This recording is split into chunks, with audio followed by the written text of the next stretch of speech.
இன்னைக்கா ஓ தேவனுக்கு மகிமை தூக்கி எடுத்தார், என்னை தூக்கி எடுத்தார் இயேசு. தம் கரத்தை நீட்டி ரட்சித்தாரே, ஓ தேவனுக்கு மகிமை.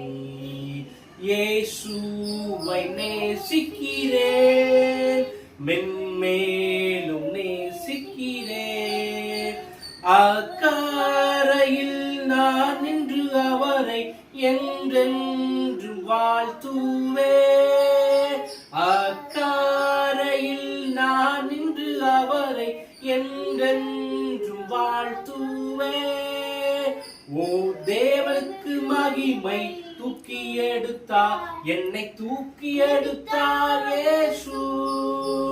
தம் கரத்தை நீட்டி ரட்சித்தாரே, ஓ தேவனுக்கு மகிமை. நாம் எப்பொழுதும் மாறனாதா சீக்கிரம் வாருமே.